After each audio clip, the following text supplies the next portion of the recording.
एक बार फिर से हमारे YouTube चैनल एडू हलचल में आप सभी साथियों का स्वागत है। आज हम देखेंगे प्रैक्टिस सेट 4 जो प्लेटफॉर्म का है, प्लेटफॉर्म पब्लिकेशन का ये बुक है। तो शुरू करते हैं। आज का फर्स्ट क्वेश्चन है कि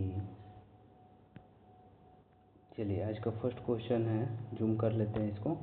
चलिए आज का फर्स्ट क्वेश्चन है कि मादा पशुओं में बच्चे पैदा होते समय कौन सा हार्मोन सक्रिय होता है। मादा पशुओं में तो कौन सा होता है? ऑक्सीटोसिन हार्मोन पैदा होता है। ठीक है, ये जन्म के समय एक्टिव हो जाता है। इसको प्रेम हार्मोन के नाम से भी जानते हैं।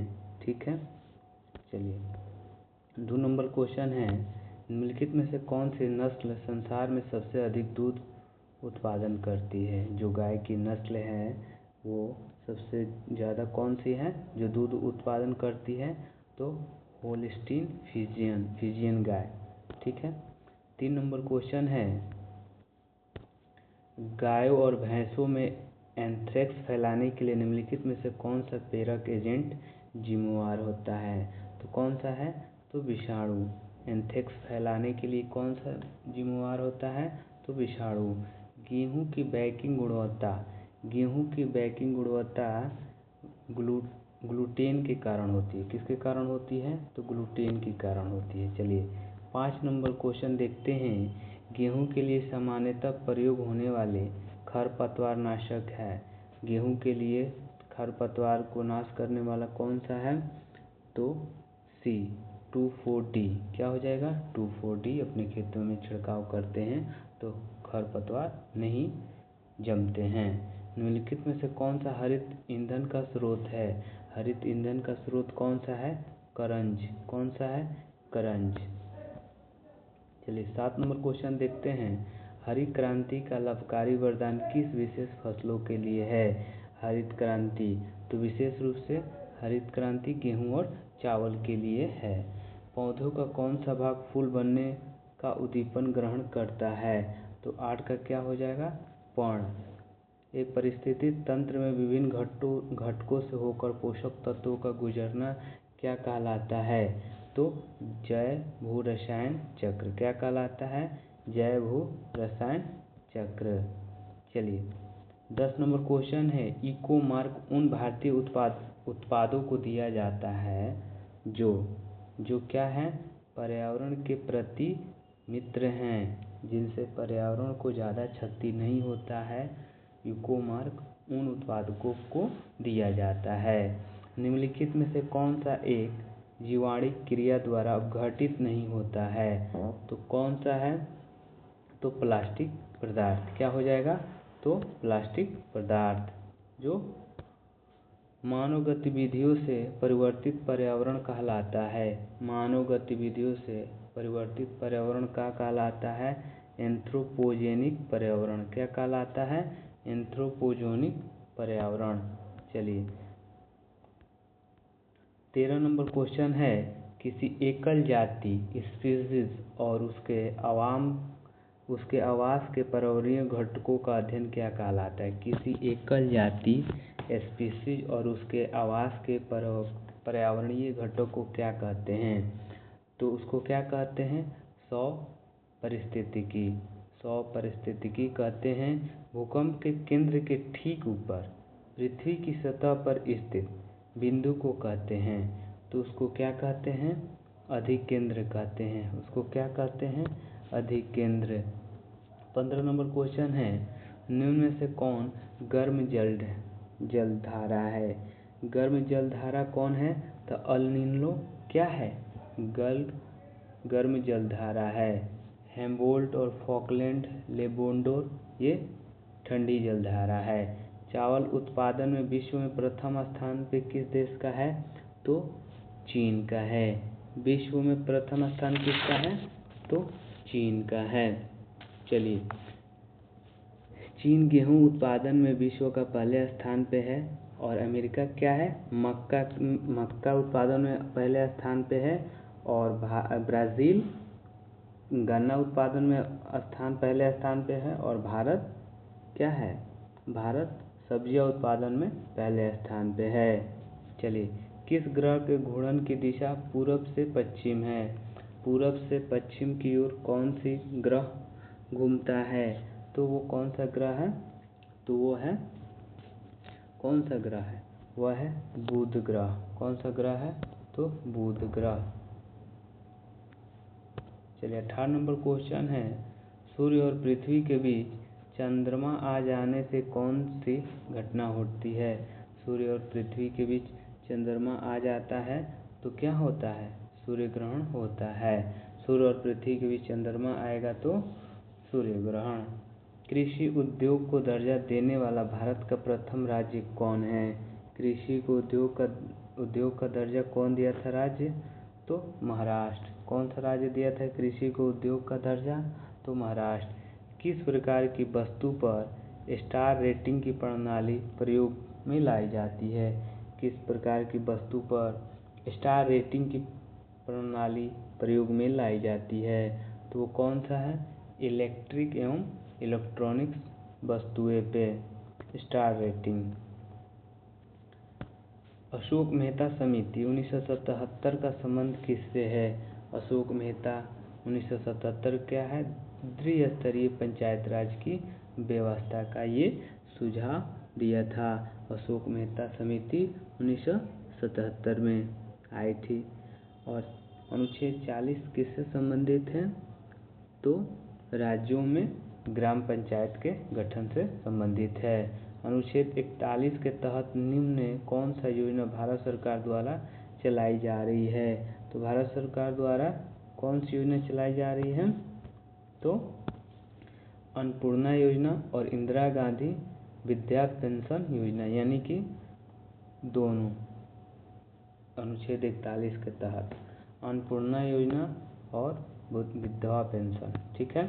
काला पानी कहाँ स्थित है? काला पानी कहाँ स्थित है? तो उत्तराखंड में स्थित है। बंगाल की खाड़ी में स्थित गंगा सागर एक धार्मिक स्थल है। इसे अन्य किस नाम से जाना जाता है? बंगाल की खाड़ी में गंगा सागर एक धार्मिक स्थल है। इसे किस अन्य नाम से जाना जाता है? तो न्यूमिर द्वीप। क्या हो जाएगा आंसर? बी, न्यूमिर द्वीप। चलिए, 25 नंबर क्वेश्चन है, भारत का रेलवे एवं यातायात विश्वविद्यालय कहाँ स्थित है? तो कहाँ स्थित है भारत का रेलवे एवं यातायात विश्वविद्यालय? तो वो बड़ोदरा में है। कहाँ है? बड़ोदरा में है। संविधान की संकल्पना का उद्भव सबसे पहले कहाँ हुआ था? संविधान की संकल्पना का उद्भव सबसे पहले कहाँ हुआ था? तो संयुक्त राज्य अमेरिका में। प्रथम अधिनियम जिसके अंतर्गत अपने अंतः विवाहित समूह का सदस्य न होने वाले व्यक्ति के साथ विवाह की अनुमति प्रदान करने वाला था, तो ये क्या था? तो ये आर्य समाज का विवाह बाध्यता अधिनियम। ठीक है। चलिए, संयुक्त राज्य महासभा द्वारा मानव अधिकारों की विश्वव्यापी घोषणा कब स्वीकृत की गई थी? संयुक्त राष्ट्र महासभा द्वारा कब की गई थी? तो ये 10 दिसंबर 1948 को किया गया था, मानव अधिकारों की विश्वव्यापी घोषणा। चलिए, संविधान के किस अनुच्छेद के तहत वित्त आयोग का गठन किया जाता है? संविधान के किस अनुच्छेद के तहत? तो अनुच्छेद 280 के तहत। निम्न अधिकारों में से किसे डॉक्टर बी.आर. अम्बेडकर ने संविधान की हृदय एवं आत्मा की संज्ञा दिया था? संविधान का हृदय एवं आत्मा किस मौलिक अधिकार को दिए थे? डॉक्टर राजेंद्र प्रसाद। तो कौन हो जाएगा वो? संवैधानिक उपायों का अधिकार को क्या कहते हैं? हृदय एवं आत्मा। भारत में सर्वोच्च न्यायालय की स्थापना कब की गई थी? भारत में सर्वोच्च न्यायालय की स्थापना 26 जनवरी 1950 ईस्वी को की गई थी। भारत में सर्वोच्च न्यायालय की स्थापना कब की गई थी? तो 26 जनवरी 1950। नाबार्ड का स्थापना कब किया गया था? नाबार्ड का स्थापना किया गया था 1982 में। कब किया गया था? 1982 में। उत्पादन का सक्रिय साधन क्या है? उत्पादन का सक्रिय साधन है मानव पूंजी। उत्पादन का सक्रिय साधन क्या है? तो मानव पूंजी। प्रत्यक्ष कर का उदाहरण है, प्रत्यक्ष कर का उदाहरण है आयकर और उपहार कर, यानी कि दोनों क्या है? प्रत्यक्ष कर है। चलिए, मितक्षरा एक हिंदू विधि ग्रंथ है, इसको किसने लिखा है? मितक्षरा इसको किसने लिखा है? तो विज्ञानेश्वर ने लिखा है। ठीक है। कल्हड़ क्या लिखे थे? तो राजतरंगिणी। ठीक है। चलिए ईसाई धर्म के प्रवर्तक ईसा मसीह का जन्म कहाँ हुआ था? ईसाई मसीह का तो कहाँ हुआ था? बैथलेहम में हुआ था। निम्नलिखित में से कौन ईसाई धर्म का संप्रदाय नहीं है? निम्नलिखित में से कौन सा ईसाई धर्म का संप्रदाय नहीं है? तो आर्कियन क्या है? ईसाई धर्म का संप्रदाय नहीं है। निम्नलिखित में से कौन ईसाई धर्म का संप्रदाय नहीं है? तो आर्कियन नहीं है। संपूर्ण विश्व का चक्कर किस यात्री ने सर्वप्रथम लगाया था? विश्व का सर्वप्रथम चक्कर किसने लगाए थे? तो मैगलन ने विश्व का सर्वप्रथम चक्कर लगाया था। सिकंदर को पंजाब के शासक पोरस के साथ युद्ध लड़ना पड़ा। इस युद्ध को हम किस नाम से जानते हैं? किस नाम से जानते हैं? तो हाइडेस्पिसिस के युद्ध के नाम से जानते हैं। सिकंदर भारत में कब आया था? तो 326 ईस्वी पूर्व में आया था। सिकंदर का घोड़े का नाम क्या था? बहुफेफला। और झेलम नदी के तट पर उसने क्या बनाया था? नगर बनाया था। और सिकंदर भारत में 19 महीने रहा था। ठीक है। चलिए, 40 नंबर क्वेश्चन है, यूरोप का मरीज किस देश को कहा जाता है? तो तुर्की को कहा जाता है। बहुत बार ये सेट में आ चुका है। चलिए, निम्न में से कौन सा वर्ग फ्रांस के तृतीय स्टेट का हिस्सा नहीं था? कौन सा नहीं था? तो पादरी नहीं थे, कृषक, मजदूर और वकील थे। 1791 में महिला एवं नागरिक अधिकार घोषणा पत्र किस महिलाओं ने तैयार किया? तो किसने तैयार किया था? तो ओलिम्पस डी गोर्जेस। किसने महिलाओं के लिए तैयार किया था? Olympus D gorges. 1751 में महिलाओं में अधिकार घोषणा पत्र। चलिए, क्वेश्चन है, 7 वर्षीय युद्ध 1756 से 63 के परिणाम स्वरूप निम्न में से कौन देश की फौजों की हार हुई थी? तो किसकी हार हुई थी? तो फ्रांसीसी की हार हो गई थी और ब्रिटेन वाले जीत गए थे। प्रथम अफीम युद्ध। क्वेश्चन है, प्रथम अफीम युद्ध 1839-42 तक चला था का संपादन करने वाला संधि थी। अफीम युद्ध किस संधि के द्वारा खत्म हो गया था? तो कौन था? नानकिंग संधि के तहत अफीम युद्ध खत्म हो गई थी, समाप्त हो गई थी। यूटोपिया का लेखक कौन है? 45 नंबर है, यूटोपिया का लेखक कौन है? तो थॉमस मोर है। यूटोपिया का लेखक कौन है? तो थॉमस मोर है। प्रोटेस्टेंटवाद के जनक कौन है? प्रोटेस्टेंटवाद के जनक कौन थे या है? तो कौन है? Martin Luther king. कौन थे? तो मार्टिन लूथर किंग। प्रोटेस्टेंटवाद के जनक कौन थे? Martin Luther king. प्रथम विश्व युद्ध के दौरान कौन सा देश 1915 में ब्रिटेन के खिलाफ केंद्रीय बलों में शामिल हुआ? तो कौन सा देश शामिल हुआ था? तो बुल्गारिया। कौन सा देश? तो बुल्गारिया। चलिए, क्वेश्चन है कि बोस्टन बंदरगाह पर 340 चाय के बक्सों को 16 दिसंबर 1773 में सैमुअल एडम्स के नेतृत्व में समुद्र में फेंका गया। इस घटना को किस नाम से जानते हैं? तो बोस्टन की टी पार्टी के नाम से जानते हैं। चलिए, 29 अप्रैल 1954 को पंचशील निम्नलिखित देशों के बीच समझौता है। पंचशील समझौता भारत और चीन के बीच में हुई थी 29 अप्रैल 1954 को। प्रथम विश्व युद्ध 1914 से 18 तक का तत्कालिक कारण क्या था? तत्कालिक कारण यानी कि फर्डिनेंड की सिराजुआ में हत्या हो गई थी। ये ऑस्ट्रिया के राजकुमार थे। अभी देखिए दोस्तों कितना अच्छा शांत माहौल है। हम रात के लगभग 12 बजे ये वीडियो शूट कर रहे हैं, क्योंकि हम जहाँ रहते हैं वहाँ दिन में बहुत शोरगुल होता है। तो चूँकि एग्ज़ाम नज़दीक है हम सबकी, इस वजह से रात को 1 बजे तक हम वीडियो शूट कर रहे हैं। थोड़ा बहुत इधर उधर होगा वीडियो की क्वालिटी में, तो आप लोग थोड़ा एडजस्ट कर लीजिएगा। 51 नंबर क्वेश्चन देखते हैं। औरंगजेब ने किस सिख गुरु की हत्या 1675 में करवाई थी? तो किस सिख गुरु की हत्या करवाई थी? तो गुरु तेग बहादुर की हत्या औरंगजेब ने 1675 में करा दी थी। चलिए, निम्नलिखित विद्वानों में से हड़प्पा सभ्यता का सर्वप्रथम खोज 1921 में किसने किया था? तो किसने किया था? तो दयाराम साहनी ने किया था। काकोरी डकैती घटना 9 अगस्त 1925 के नायक कौन थे? तो कौन थे?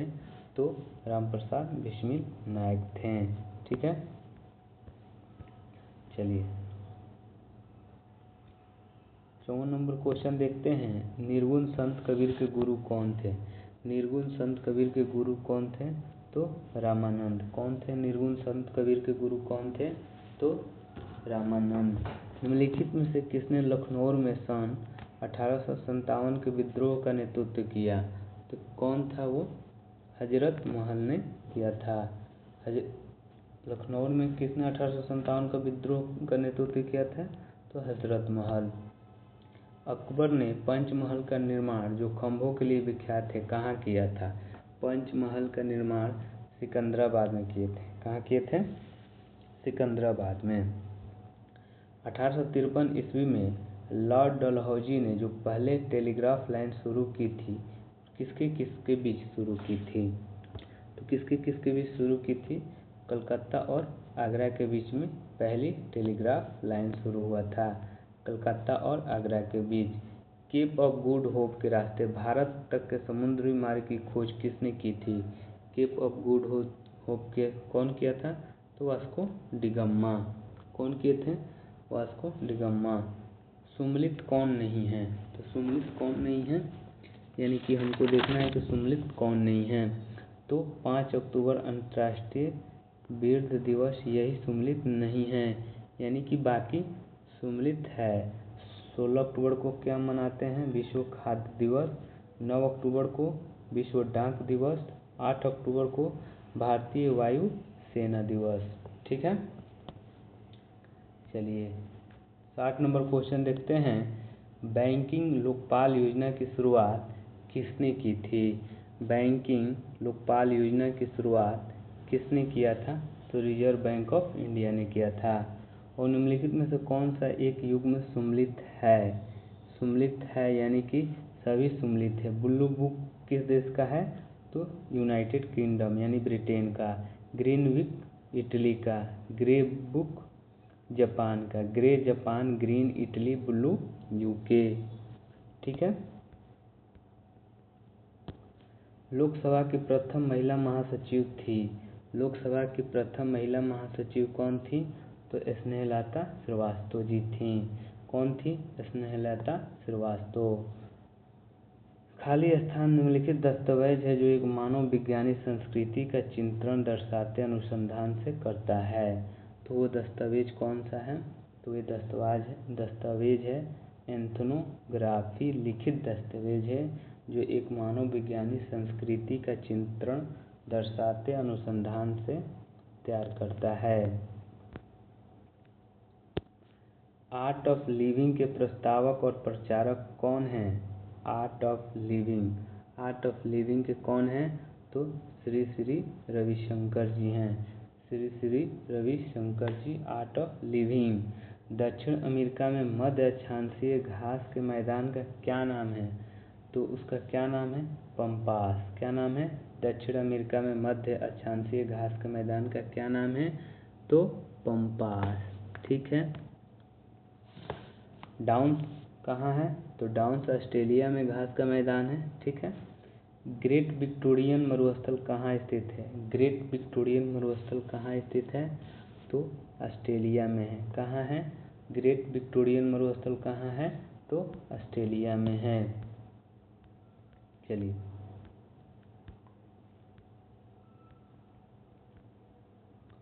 67 नंबर क्वेश्चन देखते हैं। निम्नलिखित सागरों में किसमें औसत लवणता सर्वाधिक है? तो क्या है? तो मीर सागर में लवण ज़्यादा मिलता है, यानी नमक ज़्यादा मिलेगा मीर सागर में। कोकस प्लेट किन के मध्य पाई जाती है? कोकस प्लेट किन के मध्य पाई जाती है? मध्य अमेरिका और प्रशांत प्लेट के बीच में कोकस प्लेट पाई जाती है। निम्नलिखित में से कौन सा विश्व का कहवा का पतन के नाम से जाना जाता है? कहवा पतन के नाम से जाना जाता है। तो सेंटोस। क्या है? कहवा पतन के नाम से जाना जाता है। निम्नलिखित में से कौन सा एक स्थलरूप देश है? स्थलरूप देश का मतलब होता है उसके चारों तरफ देश, जो जिसकी सीमा किसी समुद्र की सीमा से ना जुड़ा हो, यानी स्थल, चारों तरफ स्थल वाले देश ही जुड़े हों स्थल। तो ये कौन सा देश हो जाएगा? तो हंगरी। कौन सा देश हो जाएगा? तो हंगरी।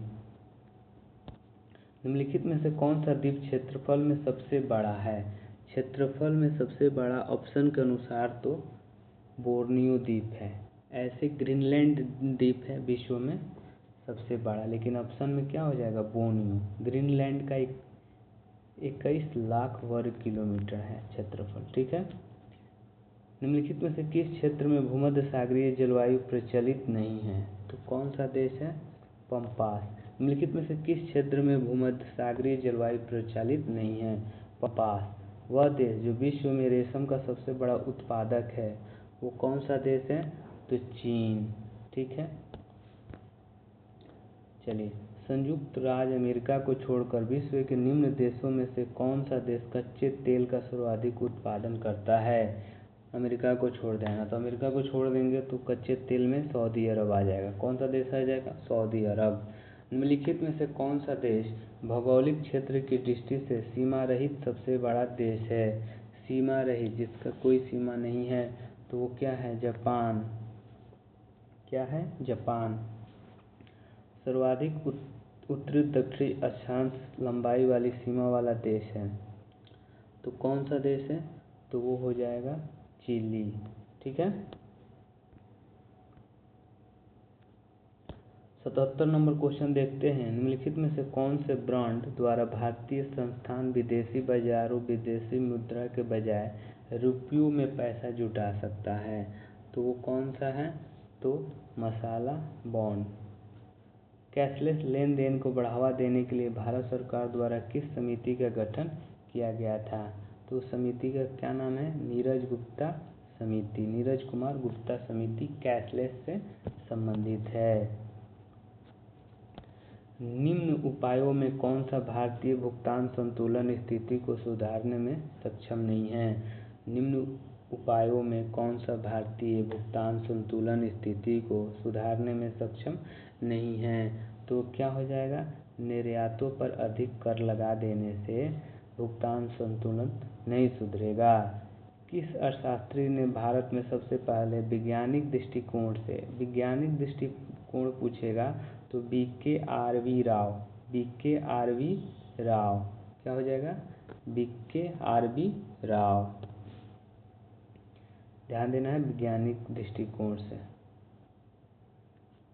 44 रुपया बताए थे प्रति व्यक्ति आय।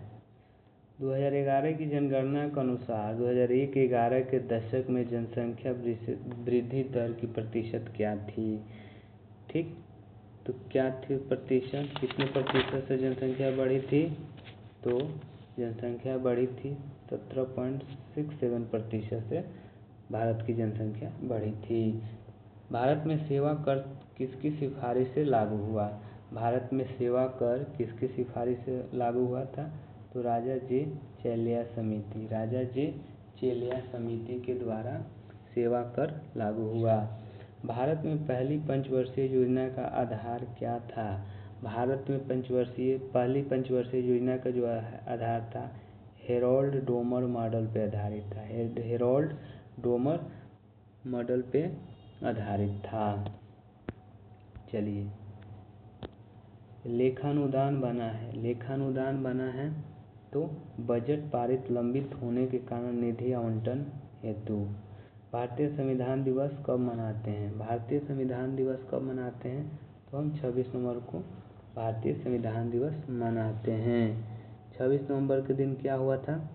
तो 26 नवंबर 1949 को संविधान को क्या किया गया था? अंगीकृत किया गया था।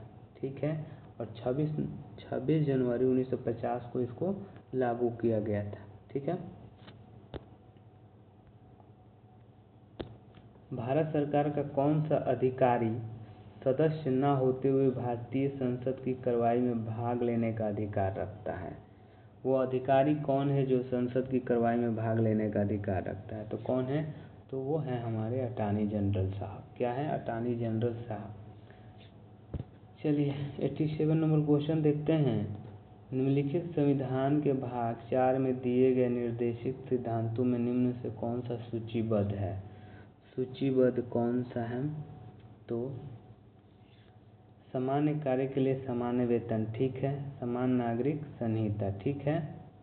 छोटे परिवार का मानदंड और प्राथमिक स्तर पर मातृभाषा में शिक्षा, यानी कि 1 और 2 ही सही है। ठीक है, भाग 4 में उन मौलिक अधिकारों का चयन करें जो भारतीय नागरिकों को प्राप्त है परंतु गैर नागरिकों को प्राप्त नहीं है। यानी कि एक और भाषा एवं अभिव्यक्ति की आज़ादी सिर्फ भारतीयों को प्राप्त है और अल्पसंख्यकों के अधिकार सिर्फ भारतीयों को प्राप्त है। यानी कि 1 और 3। भारत में ब्लॉक स्तर पर बनी पंचायत समिति केवल क्या है? समन्वय और पर्यवेक्षी पदाधिकारी है। क्या है? समन्वय और पर्यवेक्षी पदाधिकारी है।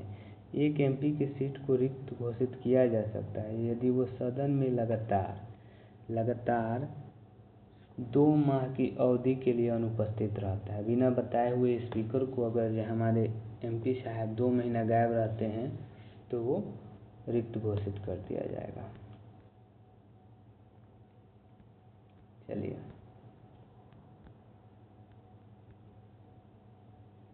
थोड़ा इधर उधर भाग जा रहा है। उच्चतम न्यायालय की व्यवस्था अनुसार निजी भवनों के ऊपर राष्ट्रीय झंडे को फहराना संविधान का अनुच्छेद 19(1) के ए के तहत है। संविधान के अनुच्छेद 19(1) के ए के तहत है। ठीक है, उच्चतम न्यायालय की व्यवस्था के निजी भवनों के ऊपर झंडे फहराना। चलिए, मिलान करना है। संघीय सूची क्या है? संघीय सूची में 97 प्रविष्ट है। संघीय में कितना है? 97। वो पुराना डाटा है। अब कितना हो गया है इसमें? 98। संघ में 97 को पिसा है। राज्य सूची में 48 दिया है। नहीं, राज्य सूची में 66 है। ठीक है, लेकिन अब कितना हो गया है? 52। और समवर्ती सूची में 47 दिया है, लेकिन अब कितना हो गया? समवर्ती सूची अब हो गया है 59। यानी ये पुराना डाटा है। संघ में 98 विषय है। ठीक है, राज्य सूची में 57 और समवर्ती सूची में 59, ऐसे याद करेंगे। ठीक है, राज्य सूची में 57 नहीं 52। ठीक है, फिर से एक बार देखते हैं। संघ सूची में आज के अनुसार 98 विषय हैं, राज्य सूची में 52 है और समवर्ती सूची में 59 है। ठीक है, एक नया राज्य बनाने में संवैधानिक संशोधन के लिए कैसा बहुमत चाहिए? नया राज्य बनाने के लिए साधारण बहुमत चाहिए। भारतीय संविधान की प्रस्तावना में समाजवादी शब्द किस संशोधन के तहत जोड़ा गया? समाजवादी शब्द, यानी कि 42वां संशोधन द्वारा समाजवादी शब्द जोड़ा गया था। चलिए, सदन के दोनों सदनों को समक्ष वार्षिक वित्तीय विवरण किस अनुच्छेद के अंतर्गत प्रस्तुत किया जाता है? किस?